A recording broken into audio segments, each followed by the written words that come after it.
Okay, welcome back. So today we're going to talk about 17th and 18th century Baroque in the New World.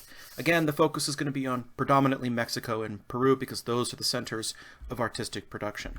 When we look at painting in the New World, it's going to be a fusion of Mannerist, Baroque, Rococo, and Nativist elements. Again, remember, because the New World is so hard to get to, it's a 3-month voyage, there's going to be a lag, a considerable lag between it and the art of Europe. Prints can travel pretty quickly, but it takes a while before we develop a body of skilled artists. And so the first great Baroque masters in the New World are going to be European painters that immigrate to the New World, chiefly Spanish, but also a few Italians and Flemish painters as well, who come over to the New World. And so you're going to see a lag of about 25 to 30 years. Again, not only is there a lag, so the Mannerist period lasts a little bit longer in the New World, but there's also going to be more of a blending. Because of the lag, by the time the rest of the world has moved on from Mannerism, the New World is still very Manneristic, and it's going to incorporate new ideas from the Baroque and Rococo. And again, much as in common with their Iberian counterparts, they're not going to abandon a style right away. They're going to actually integrate the new style into the older styles. So we're going to talk about the major influences. The first major influences, of course, are going to be European painters emigrating to the New World. I did cough into my elbow. It's very important to be safe. And then we're going to talk about the influence of Baroque masters. The two big ones, of course, are going to be Caravaggio and Peter Paul Rubens. They're the big influences for everybody in the Baroque. But specifically, we're going to talk about Zurbaran and Murillo. Murillo and Zurbaran are going to be the two that most influence painting in the New World. Then we're going to talk about some specific, unique, wonderful examples of painting in the New World. The Cusco School, which is centered in Cusco, Peru, but also goes to Ecuador, Bolivia, and elsewhere in the Andes. Biombo screen painting, and then finally casta painting, where we have this strange and bizarre obsession with race and with rendering it in artistic form. So let's talk about some of this earlier painting that comes over. So the first generation of painters that come over that really kind of develop the style are going to be European painters. And not surprisingly, they're going to be from Spain and Italy. Bernardo Betti is one that comes from Italy. He moves to Italy. He immigrates to Spain. He's active in Spain. And then from Spain, he travels to Peru. He's a Jesuit priest and comes over deliberately as part of a request to establish a school of artists. Others like Baltasar de Chaviaorio starts as a Spanish painter but immigrates around the year 1600. He's kind of a Mannerist painter, very much in the style of a Pontormo or Parmigianino, and he brings over this very light, delicate, kind of attenuated Mannerist style, and he becomes the founder of a kind of family that his son, who's sometimes just called Baltasar the Younger, takes over the tradition from him, and then he has a third generation, a grandson. So we do have these direct connections, these direct lineages. So we can see things such as Baltasar's wonderful painting of the Adoration of the Magi. Here you can see that you do have this kind of love of pastel colors, love of attenuated hands and features. These are features very common into the late Mannerist period. You can see those same things. This is the Agony in the Garden, also by Baltasar the Elder. And you can see you have this expression on Christ's face as his eyes are raised up, almost rolling back into his head. You have the longer fingers. I love the angel and this complex, languid pose of the hand. These airy atmospheres. It's very much what we're seeing. Same thing when we take a look at portraiture. This looks very much like a Bronzino portrait, where we see long fingers, black dress, kind of attenuated faces. There's also a kind of heavy religiosity to the figures. When the figures are bringing in, they're bringing in influences from Mannerist painters such as El Greco, Bronzino, Parmigiano, Pontormo, and others. Baltasar's son goes on, this is Baltasar the Younger, and he goes on to create scenes that are heavily inspired by Caravaggio and his deep tenebrism, but also these deep landscapes. He's known for being a landscape painter. Nothing here comes as too much of a surprise. Much of it is right out of the European tradition. But there are two painters in particular of the European tradition who didn't come over, that are not immigrants to the New World, but whose work specifically immigrated to the New World, who become extraordinarily influential. And those are going to be Zurbaran and Murillo. Both of these artists, I think, will become the strongest influences for what painting in Latin America, particularly South America, but also in Mexico, is going to be. So let's start with Zurbaran. So Zurbaran is a person who is an interesting character. Zurbaran is part of the painting community at Seville, but very early on in his career, he gets a commission to paint a series of paintings for a monastery dedicated to St. Dominic. So he does a series of Lives of St. Dominic, a commission of 21 paintings that he does for actual monks. And so we see that he has this wonderful deep tenebrism. It's coming, this incomparable realism that's coming from Caravaggio and other influences, and also some Flemish painters, but there's a hard edge to his realism. Notice and look at the folds of this St. Francis contemplating a skull. St. Francis here, we have these very sharp shadows, sharp edges, real strong atmospheric effects going on, particularly in the folds of the robe and other features. This gives his works an iconic quality. And by iconic, I don't just mean that they're lasting, I mean that they generally function as icons.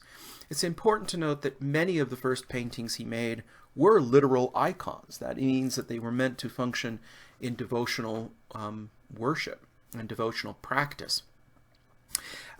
As he was working at this monastery, he actually adapted the habit, the actual monastic habit and robe of the monks, and lived as a monk, and was very much aware of monastic practice. So I have to explain a little bit about monastic practice at this time, particularly in Spain. Again, this is coming after the Council of Trent. This is the Counter-Reformation. So we're seeing a rededication to Catholic faith and a rededication to the use of images. The Catholic Church was not hostile to a lot of the reforms proposed by Protestants. Many Catholics felt that the Church had lost its way and wanted to exercise some kind of reforms on Catholic society. And so a lot of the reforms of the Protestants were embraced. However, the Protestants took it too far. The Protestants denied the authority of the Pope. No way Catholics are going to do that. They denied the importance of saints and relics, which were so important to Catholic devotional life. And they also, generally, the Protestants disliked images and saw them as a form of idolatry. So you're getting rid of saints, you're getting rid of relics, you're getting rid of images. Well, you know, that's a big chunk of Catholicism. So the Council of Trent and the Counter-Reformation says, no, we're willing to accept some reforms, and we agree that some reforms were needed, but we're not going to gut the Catholic faith, the liturgical experience. We're not going to get rid of the art. In fact, we doubled down on the art. We're going to make more art, and if anything, we're going to make it more religious, because the Catholic Church saw saints and relics as evidence that the Spirit of God was still with them and not with Protestants. The Protestants didn't have miracles, they didn't have saints, or they didn't accept them, and so that was a very important distinction. The other thing is that art was a very important distinction, that the use of art to see and communicate with these saints and these holy figures was very important. So you're going to see an explosion in Counter-Reformation art for that reason. You're also going to see an explosion in saints. It's kind of interesting. In the 16th and 17th century, more saints are canonized in those 2 centuries than in all the previous centuries of Christianity combined. That's really just astonishing. They're like, oh yeah, you want saints? We'll give you saints. And so when you see these images by Zurbaran, you have to realize that they're made in that context. And looking at them in that context, they are, again, trying to show that, hey, the Spirit of God is with us. And St. Francis was this very popular saint. He becomes an extraordinarily popular saint in the New World. He's probably even more popular in the New World than he was in the Old, and he was plenty popular in the Old World. And he himself was a mystic who heard the word of God, and who also shunned all physical possessions, renounced all wealth, and gave himself over to poverty, chastity, and obedience, the three oaths of the Franciscan order, and reformed a large portion of the church in the 13th century. So he becomes a kind of model for how we go forward. So when you look at this image, you're not supposed to look at it as a purely illustrative image. This is not purely St. Francis. This is St. Francis in a mode of contemplation and meditation, and you are supposed to look at this as if you are yourself trying to conjure up that image. You can see this quality in a lot of Zurbaran's works. They have a still life quality. This is a still life. It's a lamb. It's a very appropriate image as we come up onto, well, this is the first day of Passover, and we're coming up on Good Friday. Here you can see the lamb is trussed up. It has this sharp, hard-edged realism that we're used to seeing from Zurbaran, but then it represents this sacrificial lamb. This is the Agnus Dei, the Lamb of God. But we're supposed to see this as a mystical object. And these images that he painted for monks or for other patrons were painted as mystical objects. There was this monastic practice at the time where you would look at a blank wall and you were supposed to imagine the spiritual image that you were wishing to have. You were supposed to pre-visualize, is the word we would use, the vision that you were hoping for. They were actually encouraging Catholics to say, hey, no, you too can have these spiritual experiences that the saints could have. You too can have these visionary experiences. They are open to everyone. So when you see a lamb like this is supposed to represent that pre-visualization. This is a painting of an image of you and your hope to see a vision. Your hope that you could, in fact, see a vision. You can see this in the works of Zurbaran, where he has an image of a crucifixion. Here we have a crucifixion and we have a donor portrait, but the donor portrait is kneeling in an attitude of prayer. And this isn't just some guy who, I mean, it looks like he's just, photobombed this crucifixion scene. He looks like he just kind of walked into frames. Oh, you're there? Oh, I'm sorry. And he's about to back out. But no, what you are supposed to read in this is not just that he is the person who paid for this, but that he himself is hoping to have this kind of vision. So this is not a crucifixion. This is an image of a hoped-for vision of Christ. You can see the same thing. This is often believed to be a self-portrait of Zurbaran. St. Luke is a doctor, but St. Luke was also the patron saint of artists and is supposed to have painted the first images of the Virgin Mary. So here we have him, but of course St. Luke never saw the crucifixion in person. St. Luke was a convert that came on the scene and was a companion of Paul after the fact.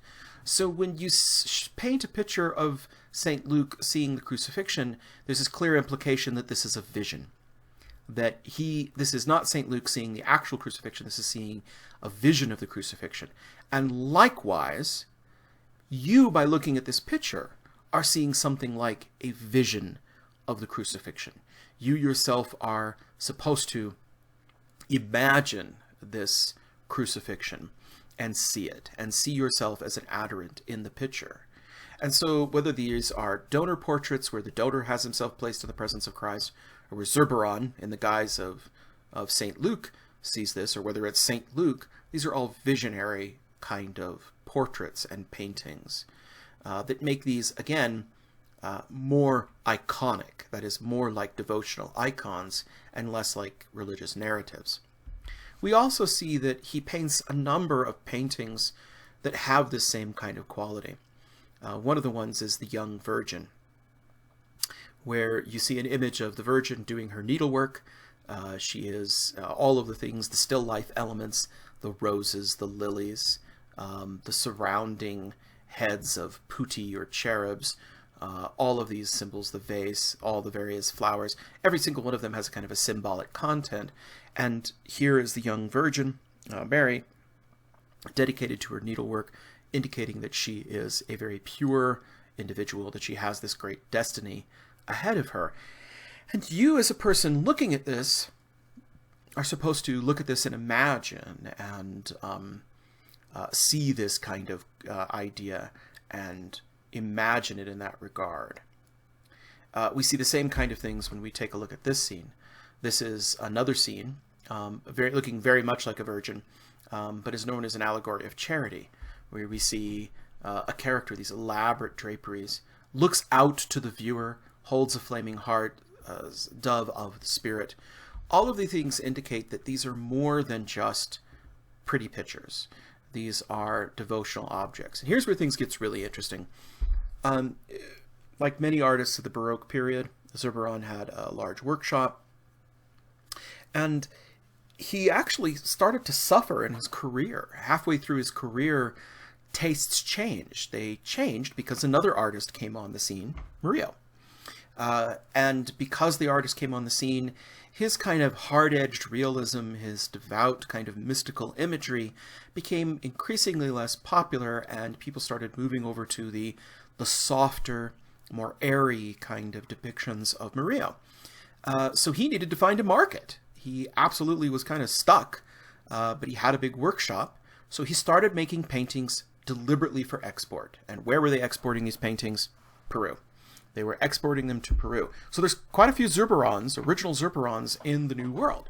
So while he didn't himself go, his paintings went as emissaries. And so Peru is a country that is still converting natives. It's still a missionary field.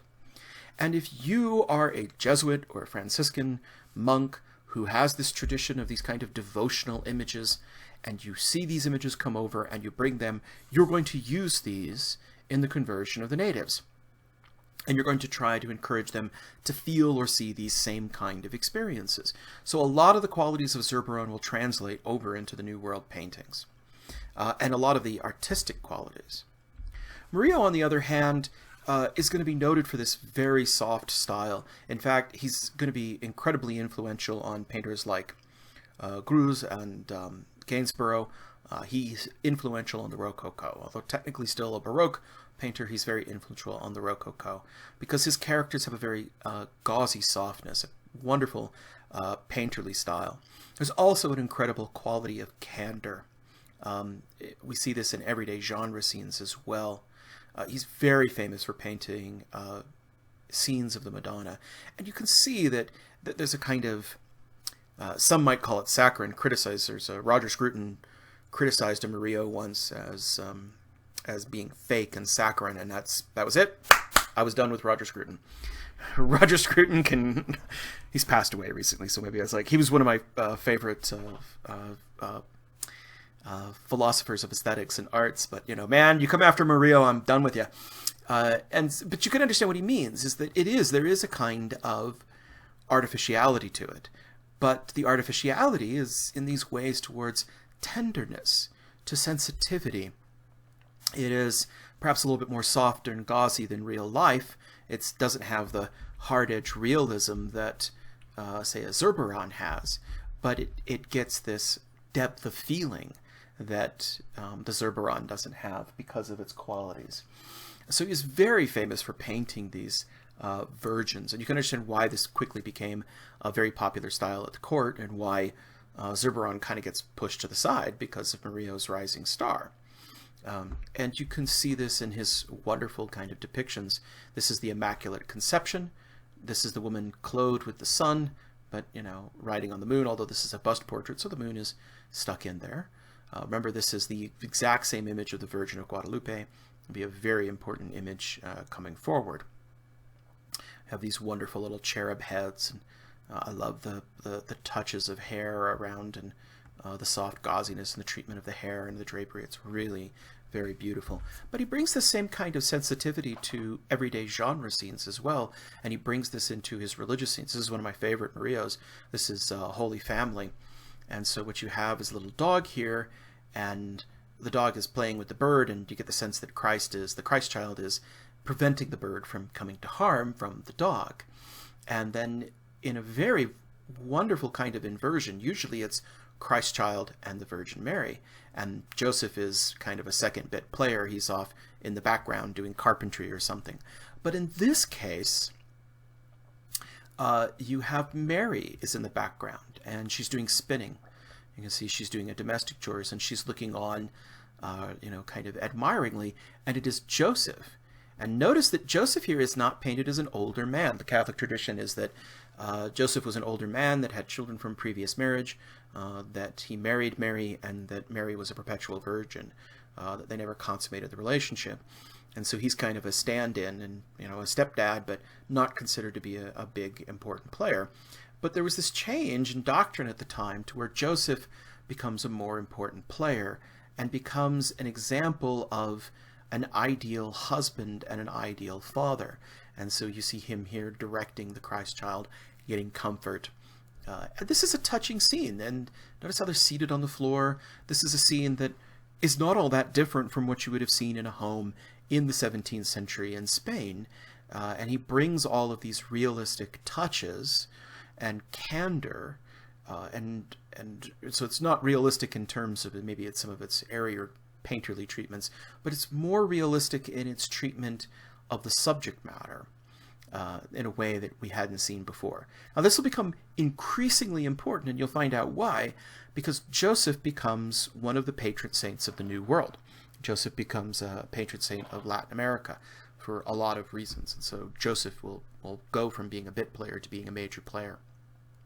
So scenes like this by Murillo are going to be very influential. But you can also see it in his wonderful portraits of flower girls and peasants. I love how they look straight at you. There's nothing between you and their gaze. They assault you.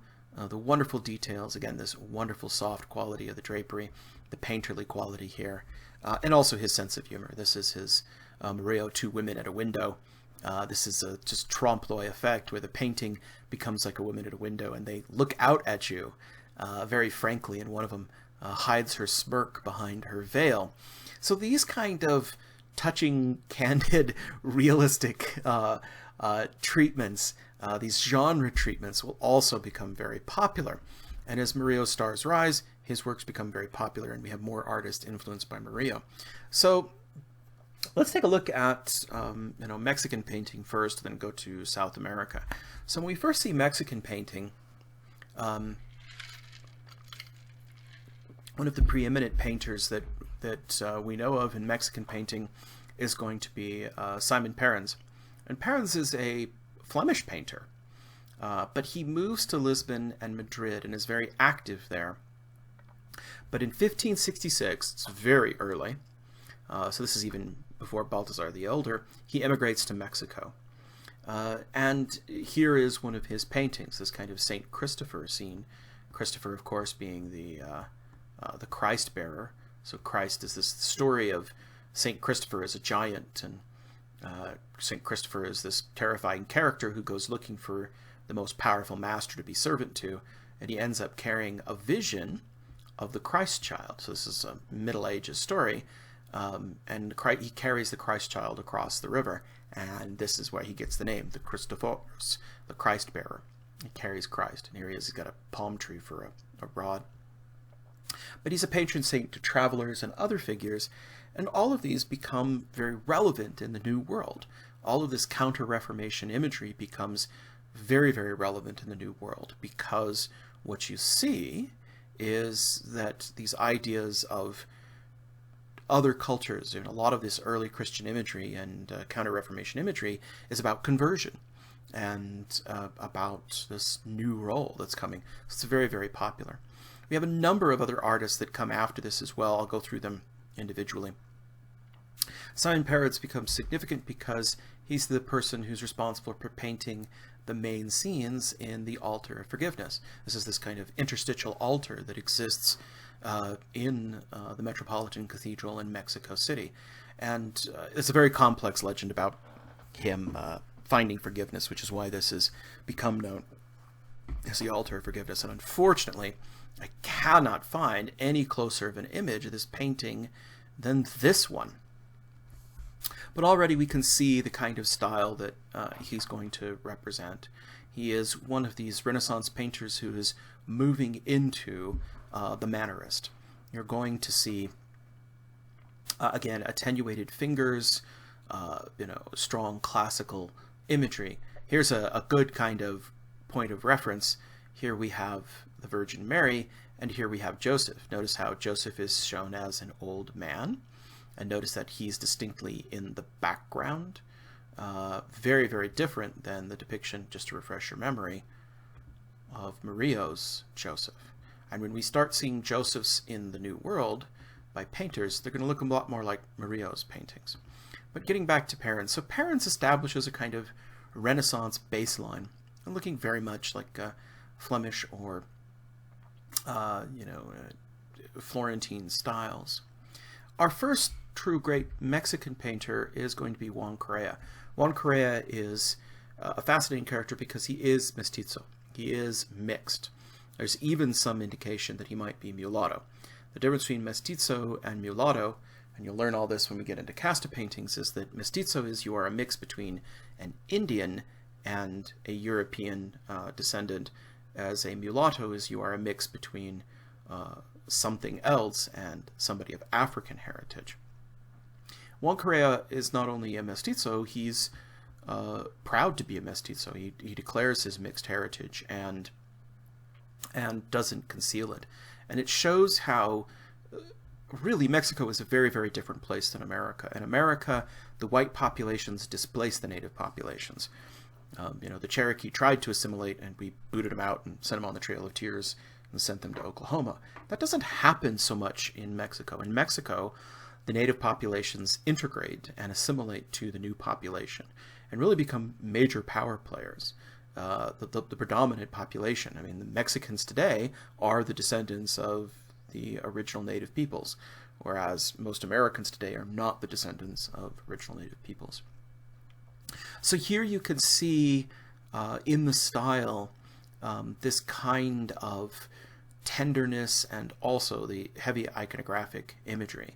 So this is the woman of the apocalypse. So if you read the book of Revelation by John, the woman of the apocalypse is this woman who is clothed in the sun, who walks on the moon, who crosses over the waters, and she has a child, and she is protected from the dragon. And so we have Michael the archangel, and then we have the multi-headed dragon of the apocalypse here, and then we have the child. So early on in Christianity, they identified, now the woman in the book of Revelation is never identified as the Virgin Mary, but here the woman is clearly identified with the Virgin Mary, and the imagery here is again another one that is closely associated with the image of the Virgin of Guadalupe, where the iconography of the Virgin of Guadalupe is identical to this imagery of that had become associated with the Immaculate Conception and associated with this woman of apocalypse. So you can't paint a painting like this without deliberately referencing the fact that this is a version of Mary, although this is not strictly Mary, this is kind of a symbol of Mary,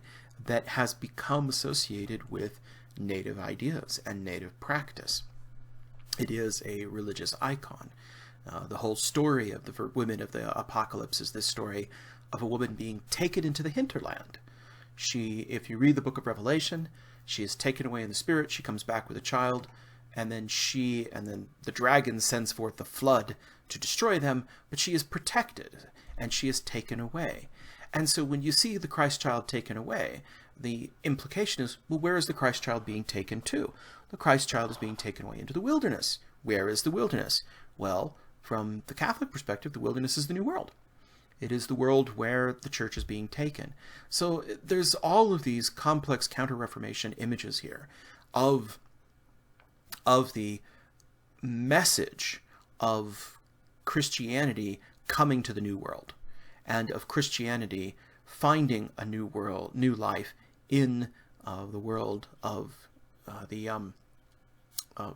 the conversions of natives. And so Juan Correa being this person who has a mestizo experience, you can really see this. Here's another one of example, and this is Zurbaran's influence again.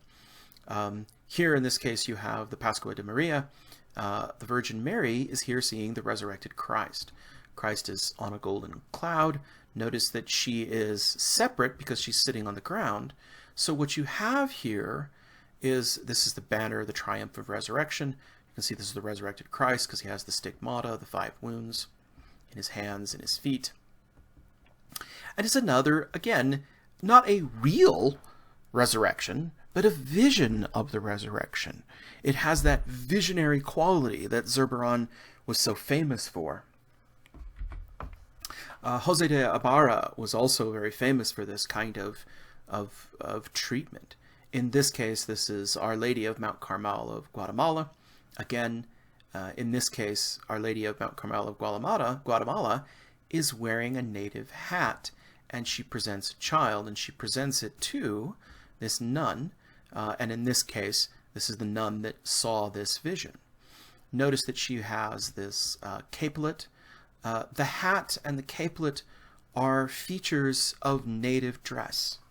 These are features of high-end native dress. Now, in the case of the hat was a Spanish hat that was adopted as local custom, but the feathers, again, all of the headdresses of these Mesoamerican cultures had feathers and used feathers as symbols of status. And notice that the Virgin is sitting on a moon, of the tail end of the moon, and then all of this glowing light around her, radiating light.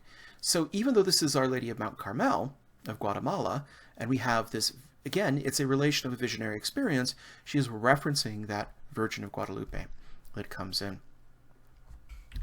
Juan Rodriguez Juarez is the painter who's responsible for most of the large paintings and panels on the Altar of Kings, which is the high altar, this beautiful retablos, reredos that exists in the metropolitan section. It's called the Altar of the Kings because most of the representations in statuary and in painting are of kings.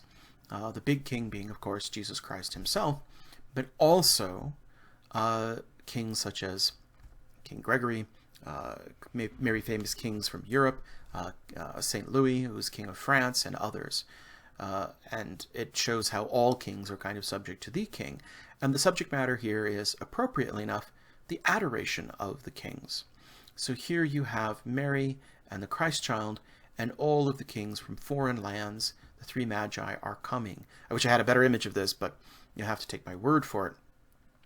It has this, again, very wonderful style, but the subject matter, again, of foreign kings coming to the Christ child. Again, native peoples, including people who are descendants of Aztecs, are foreigners from the Catholic perspective, but they are being brought into the Christian tradition. Juan Rodriguez Juarez has this beautiful style.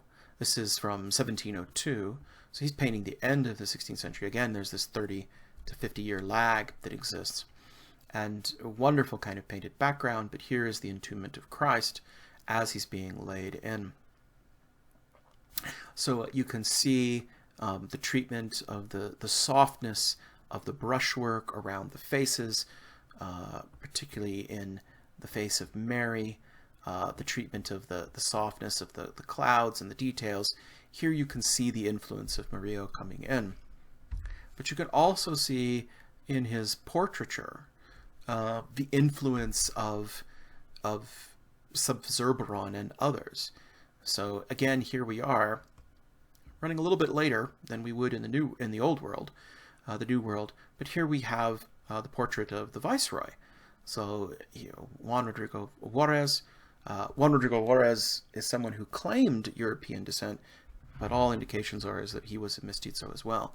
The complex politics of how and when you claim descent and why is really interesting, but we'll talk more about that when we get to the cast of paintings. Still, you can see the kind of softness of Murillo, but you can also see some of the hard-edged treatment of Zurbaran as well.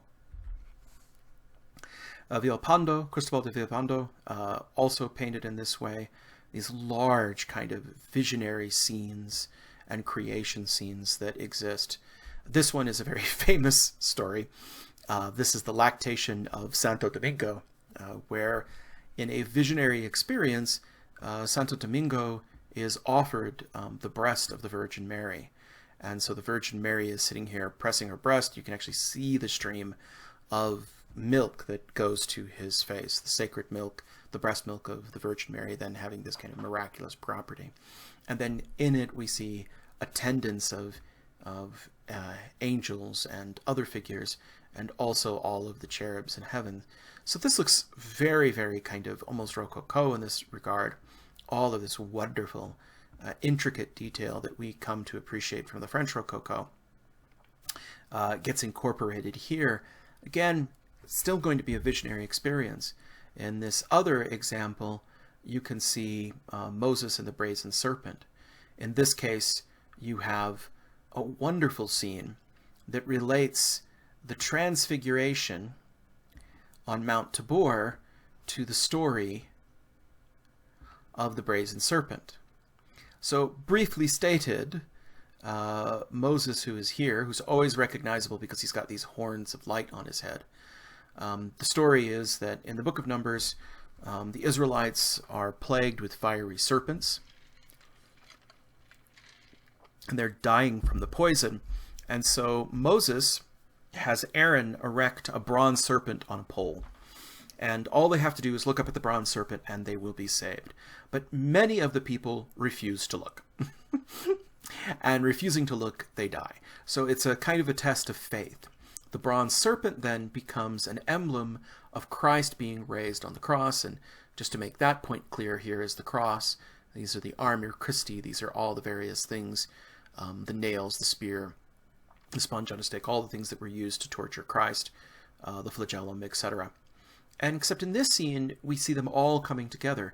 Here we have Peter, James, and John, the three apostles of the Apocalypse, three apostles of Mount of the Transfiguration. And the story of the Mount of Transfiguration is, again, another one of these revelatory scenes that's associated with Moses. There's Moses again. Notice that he's got the bronze serpent again.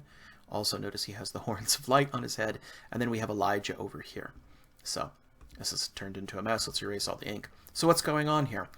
Again, the emphasis is on visions. The emphasis is on how you as an individual can have access to visions, even as an ordinary Catholic, which would have been a very important message to individuals and local populations.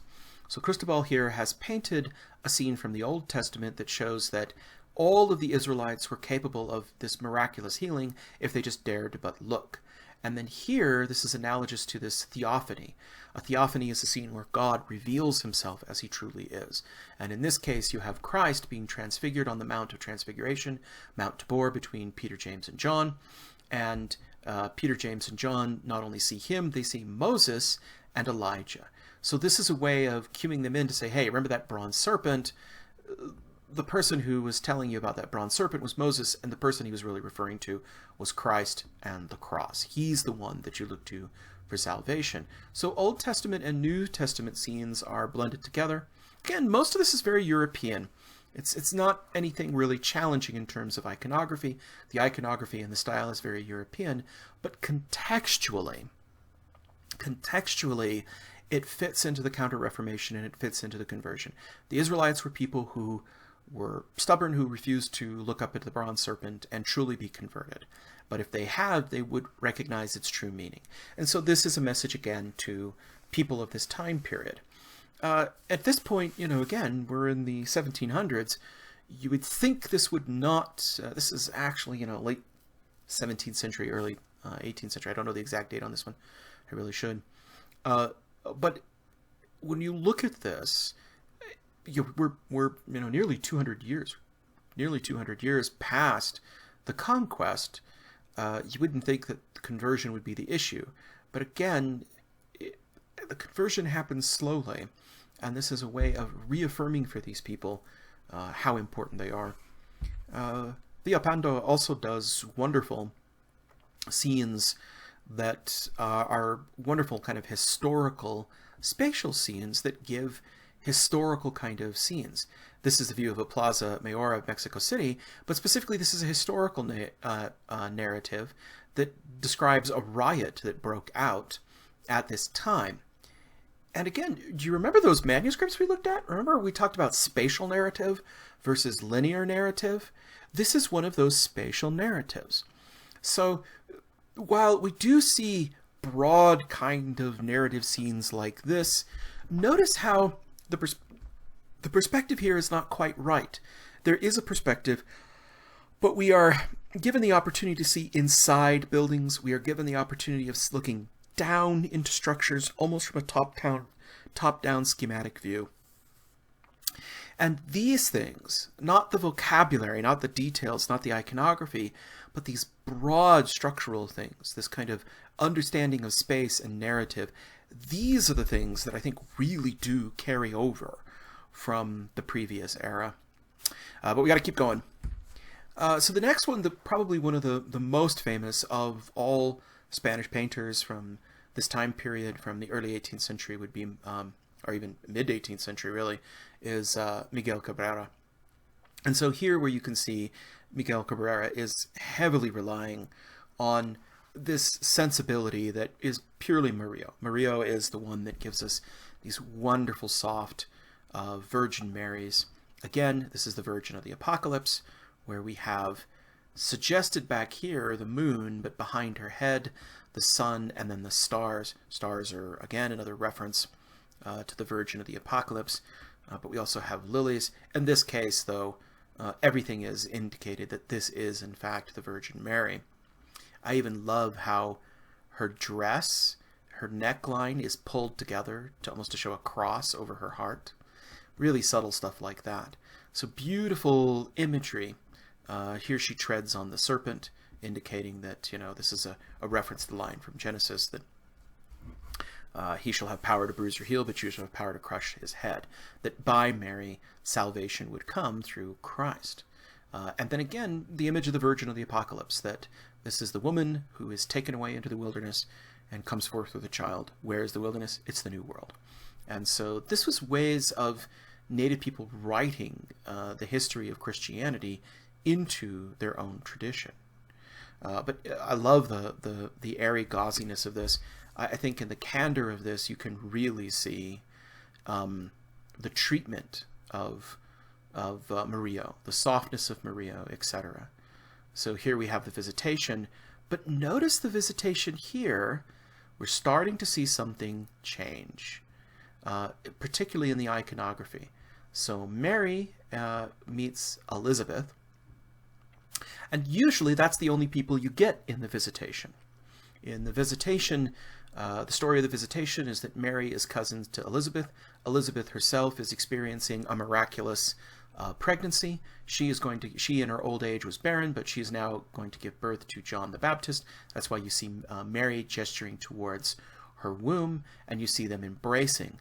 And then the story is that when she sees Mary, John the Baptist leaps in the womb of Elizabeth, indicating that as a sign that Elizabeth takes that Mary is going to be the mother of God. She's going to be the mother of Christ. But look at this near equivalent depiction back here, which is almost unheard of in European art. Here we have Joseph, and Joseph comes and clasps hands with Zachariah, who is the husband to Elizabeth. This is a really interesting thing that happens in the New World, that husbands that are bit players in the European tradition, particularly Joseph, becomes a very important player in the life of Christ. So he is there with her on the visitation, which usually when you see the visitation, Joseph isn't even in the scene. But here Joseph is here. He's being greeted too. He is part of this relationship. Joseph then becomes a kind of symbol of fatherhood and a symbol of patronage. And this is very important because the church sees itself as the patron of these native peoples. And so Joseph gets elevated in status. It's really remarkable. We'll see that more and more again. But Cabrera paints a lot of these scenes that, again, we would just have to be seen as mystical scenes. This one is probably the most interesting image you can imagine. This is the Divine Spouse.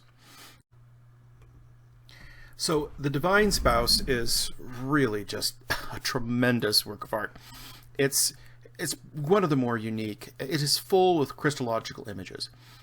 You have the Lamb, you have the cross, you have angels, little cherub angels bearing flowers and roses, and here Christ is reclining, holding lilies, a symbol of Christ. and then just completely enmeshed into this field of flowers, of lilies, roses, and native plants that exist.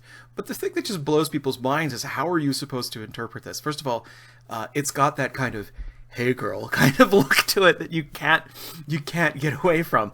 It's definitely an erotic pose and an erotic kind of glance, this direct glance.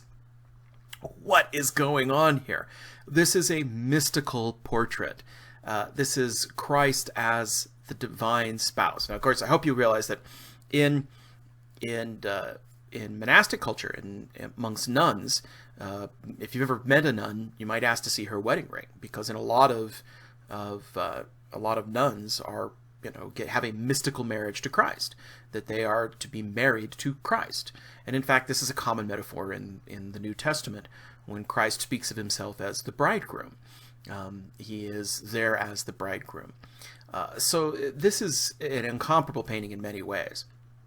The images of flowers, though, really harken us back to Mesoamerican pre-Columbian tradition. Again, nothing here in terms of vocabulary is necessarily native, but there is this strong nativist element in the way you experience godhood, in the way you experience divinity.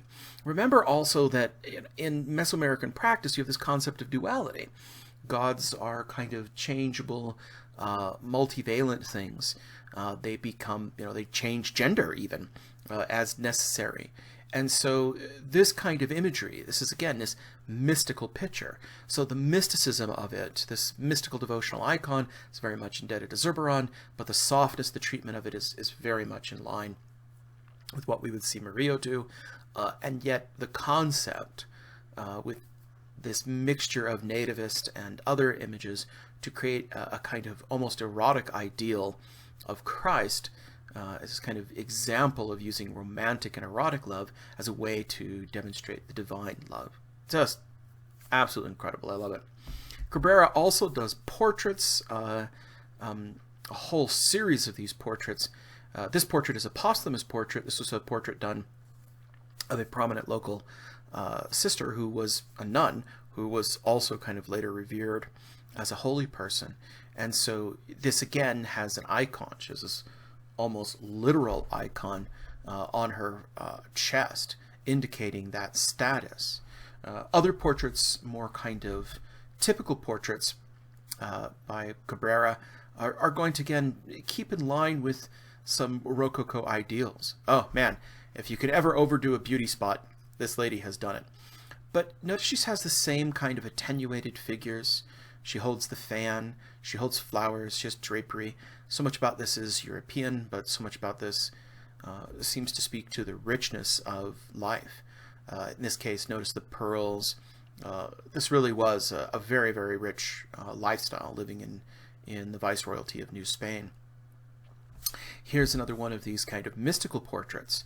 In this case, here she is with her guardian angel. A very lovely and beautiful figure, but notice that she holds her hands in prayer, and then this angel is above her. And we get a kind of strong dichotomy between her and the angel. Notice that she's done in a very realistic fashion, but the angel is done more in kind of Murillo's style. Again, having these mystical portraits, these portraits that are meant to be religious figures as well. Beautiful stuff. Well, let's get to the Cusco school. So the Cusco school is this school that develops in and around Cusco, not surprisingly enough, and it is even more kind of nativist and experimental than what we're seeing in Mexico. But we see these artists spread out all over the region, even though they're kind of centered in Cusco from about the end of the 16th century, well into the 18th century. Most of the activity is going to be there. We're going to see them in Bolivia, Ecuador, Peru, all over. And we do see this kind of unique, again, blend of the Baroque, the Rococo styles mixed with native primitivism. And we have quite a few native artists. These are Quechuas. These are native Andean peoples. Diego Quispe Tito is probably the most famous, but quite a few of them are anonymous.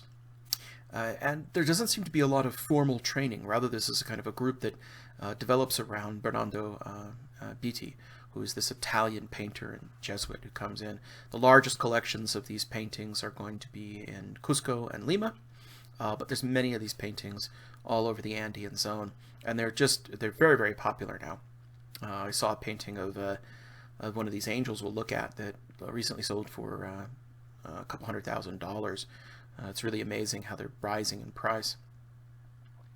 They also have this kind of visionary aspect. Again, this is Bernardo Betti. Bernardo Betti is a fascinating character because he is an Italian who becomes a Jesuit and works in Spain, and a letter is sent from Peru asking for individuals of artistic training so that they could come and decorate the churches.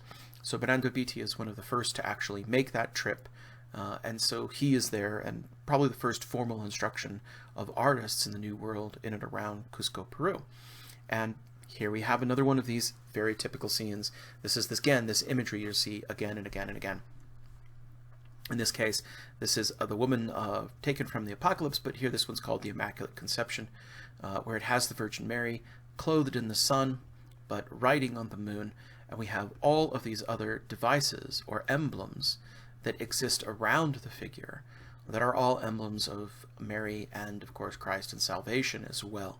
So this kind of becomes an almost vita portrait, and a kind of iconographic style that indicates all this, that indicates that we're not looking at a real figure. I love the hard-edged realism here of her drapery, again showing the influence of kind of these styles. But very quickly we see this is taken over predominantly by native artists, and the native artists are not going to have the professional training that immigrant artists are going to have, but more importantly, I don't think they necessarily care. They are moving into the direction of greater interest in their own kind of nativist styles. Here we have one of the most famous of these images. This is Our Lady of Bethlehem. As you see this, she takes on an almost conical, mountain-like kind of nature. She is standing on a tray as if she is an offering on the altar herself. You can see her there. She's surrounded in a niche by these heads, but also by angels. This is a one of a type, and we see many iterations of this, where the Virgin is conceived as this conical shape as an offering, and then she's holding the Christ child, who itself is a kind of conical shape, and takes on a characteristic flatness. What on earth is going on here? Well, our best thinking on this is that this type and this style is a way of creating an image associated with Pachamama. Pachamama, of course, is the earth goddess and one of the foundational deities of the Incan tradition. And so here she takes on a very much mountain-like aspect, which of course mountain is one of the kind of references to Pachamama, one of the kind of iconographies of Pachamama. Here in this scene, she is Our Lady of Cocharos.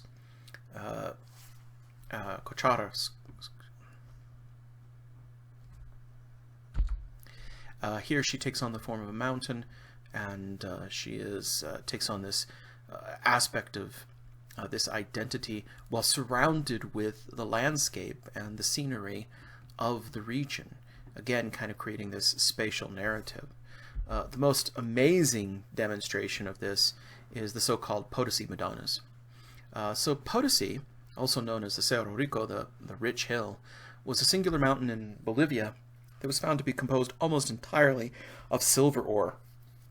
It was such a rich find of silver that it basically devalued the currency in Europe and gave the Spanish kind of control over vast chunks of the market. So here we have the literal mountain itself, and emerging out of the mountain with her hands and her face is the Virgin. There's a kind of lower hill, and we see the paths and the mines and individuals going to it. Notice that we have the symbols of Kila and Inti, the sun and the moon, And notice that we have the Father and the Son presenting the crown equally on her head, while we have individuals representing the church and the state on either side, with this orb that is rendered out as if silver. In the background, we have a person who's very clearly the Sapa Inca, and presenting to an individual. We have people in Incan clothing. And all of this references local narratives or local traditions regarding an appearance of the Virgin Mary with the site. But the iconography is lifted from Incan iconography. Here's another example that we can see it. We have almost all of the same iconography. This looks very characteristically like a lot of the Incan iconography that we've seen. Again, stylistically, we have the church, the state, the Son, the Father, and the Spirit, and also the Virgin Mary, the sun and the moon, and all of the other features there, as she is associated with this particular mountain and becomes this kind of re-embodiment of the concept of Pachamama. But it's not just the Virgin Mary, it's also the Christ child himself. There are several stories in the Andean zone of visitations to individual natives of the Christ child.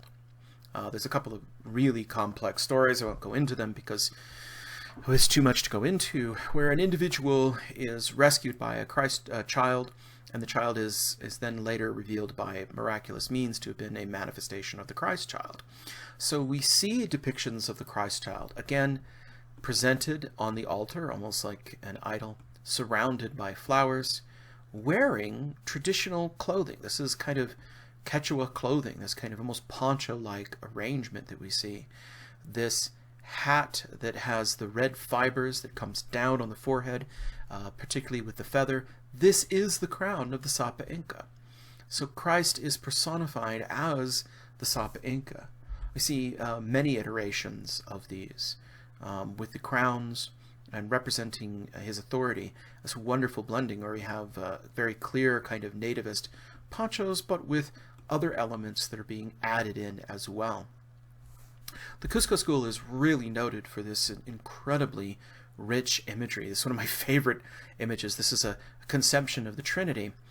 And again, if you know Incan belief, Incan gods, not to the extent that Aztec gods are, but Incan gods are also multivalent. And so something like the Trinity, where you have a god that is somehow three, and yet, one, would have appealed to them and made sense to them. This is a very wonderful kind of depiction that shows the three of them as a tri-faced figure with this diagram. And the diagram has God at the center with the Father, the Son, and the Holy Spirit. And each one of these bars indicates that the Father is God, and the Son is God, and the Holy Spirit is God. But the Father is not the Spirit, and the Spirit is not the Son, and the Son is not the Father. And yet, somehow they remain distinct in the hypostases, but are, combined together into one God. I think this kind of thinking, which proved difficult for a lot of Christians, was actually less difficult for many of the people that were converted. That's the non-Western world. The non-Western world doesn't have any problem with multivalence and complex things. They often can figure these things out. So here again, we have Joseph. This is one of these incredible scenes. Notice that we have a border of flowers. Textiles, of course, were a common sign of wealth and status, not only in the 18th century, but also in the ancient Incan culture. And so you have gold leaf and elaborate, beautiful patterns on these figures. And here we have Joseph leading the Christ child by the hand, with the Christ child coming forward with his halo. Joseph is painted in a very Christ-like way. In these depictions, Joseph is always seen as a young man, as a vital man, as a person who leads Christ by the hand and was important. So Joseph gets declared pretty early on as one of the patron saints of the New World. And so here he is shown in a very compassionate way. Joseph becomes an example of ideal fatherhood and ideal husbandhood, and he also becomes this embodiment of the church, that just as Christ was adopted by Joseph, and Joseph had a role to play, even though Christ is the Christ child, he had a role to play in his upbringing. We see many, many depictions of these kind of images of Joseph leading, or carrying. This is so interesting because this is an image that you'd expect to see of the Virgin Mary. And yet, this is actually a type we know as the Eliosa, the Virgin of Tenderness, where usually it's the Virgin that the Christ child reaches up to touch. Instead, he's stroking his daddy's pretty beard. So this, again, from the message of the Church, becomes a way of saying that the Church, even though we are not your literal fathers, because your fathers were native and we are Europeans, we can become your adoptive fathers. And so Joseph becomes a very, very powerful image for natives. I love these images that show the Virgin Mary and the Christ child paired with images of Joseph and the Christ child. One of these other images that's also very common in the Cusco school is going to be Santiago Matamoros. Santiago Matamoros was a very powerful image in Spain. It is Santiago the Moor Slayer. So appropriately you see him here with raised sword trampling down Muslims. And again, this becomes a symbol of the triumph of Christianity over false traditions. Of course, if you were a native, you would experience these false traditions as native traditions, and the triumph of Christianity over those. But we also have a number of paintings of angels and figures that are, again, attendants. The largest collections of these are at Calamarca and are appropriately done by the master of Calamarca. And here I think you can see the Zurbaran influence. You have these angels in short skirts and boots, indicating that they are vital figures. Let's just go back and take a look at that Zurbaran if we can. You can see the dynamism in the figure here and where this kind of angel gets this dynamism.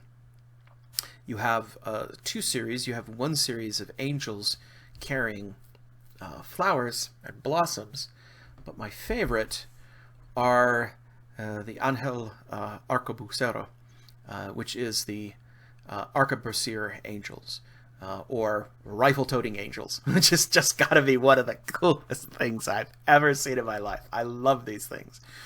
So what's going on here? So here you see an angel with an elaborate hat, tall plumed feathers, big open ballooning sleeves, a wide coat, ribbons that connect back to his powder horn.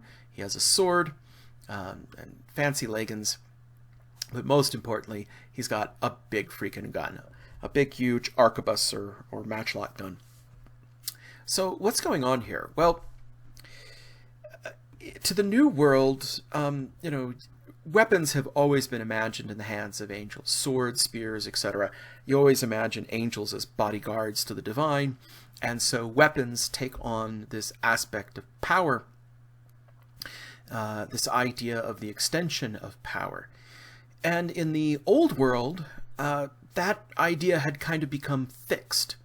That you would, okay, swords and ancient weapons, sure, we'll show angels with those ancient weapons, but guns were too modern, and by that time the tradition was so fixed, nobody was going to introduce firearms, which were relatively new at the time, into the iconography of religious or divine beings. But remember, these are native painters. These are painters who are, new to firearms. They're pretty new to things like steel swords, etc. Those didn't exist. And we know that there was a very prominent book called The Exercise of Arms that was published in 1607. And again, prints traveled over to the New World that showed how you use an arquebus. An arquebus was high-end technology in the 17th and 18th century. It represented this extension of power and must have been especially impressive upon the minds of Quechua Indians, the descendants of the Inca. It was this extension of power. So if you are willing to show angels with swords, why not show them with guns? And so we have this really unique tradition that's unique to the Cusco school of showing angels with firearms. And there's scads of these. Angels with a variety of firearms, and not just firearms, but angels decked out to the nines in large ballooning sleeves and complex prints and patterns. So again, the iconography here is an iconography of status in many ways. So here you have the angel in true arquebusier fashion. He holds the match. This is the cord with the burning ends. He holds it in the left hand. Flintlocks were very tricky. You basically had a burning match in one hand and black powder in little tiny bottles all across a bandolier across your front. Many an arquebusier forgot which hand was which and accidentally set himself on fire or exploded himself. So the details here are, very important. The person is paying a lot of attention to all of the various details. But this makes sense from a native tradition. First of all, textiles, extraordinarily important in the Incan sphere, very important in the Andean sphere, indicate status. And we know that in the 17th century, as they convert to the new religion and they convert to the new tradition, they bring these textiles into their own custom, and they have a style of fashion that's even more so. I mean, you don't see big ballooning sleeves like this even in Spain. This is something that clearly indicates a native tradition. Plus, also remember, guns are a symbol of status. So you have nobles. Nobles are the people that would have guns. That's an extension of power. So if you wish to show an angel, somebody that has this, that represents nobility, that represents power and the extension of power and God's might and justice, nothing could be more logical than to make him dress in the native dress of the time and to show him decked out to the nines with a feathered cap. Feathers, again, being very important. Feathers are a symbol of nobility or status in the Incan world, and to show them using guns. That's a kind of an intellectual leap that never happens in Europe, but the New World is a heck of a lot more experimental and a heck of a lot more willing to go places that we may not have ever seen. So as we get into Tito's works, Tito was also painting these wonderfully kind of deep symbolic themes, in many cases based on imagery that's coming from the Old World. Here we have scenes of death and judgment with Christ at the top. Again, the iconography is pretty conventional when we take a look at these paintings, borrowing on a whole series. These are the individuals being fed into the hellmouth. But Tito's works have a very strong nativist sensibility, a kind of flatter sense of space, etc. And also notice that Joseph is going to be depicted as, he's going to be there. He is someone who is going to be included in the conversation, who has a very important role to play, and is always shown as young and vital. Fun stuff. So you know what? I realize that I've spoken for more than an hour and 15 minutes. I still have the Biombo screen paintings. I still have the Casta paintings to talk about, but I could easily just go on for another half an hour or more about that. So rather than push it, I'm going to cut it off here. And I've had a lot of technical difficulties with this video. It's in 3 different parts. So I'll get this up, I'll get it uploaded, and then we'll continue on with Biombo screen paintings, and we'll continue on with Casta paintings next time. And then we'll finish out a little bit of 17th and 18th sculpture. And then next week, we'll have some time to get into the 19th century and the independence movements. Okay, thanks so much. Bye-bye.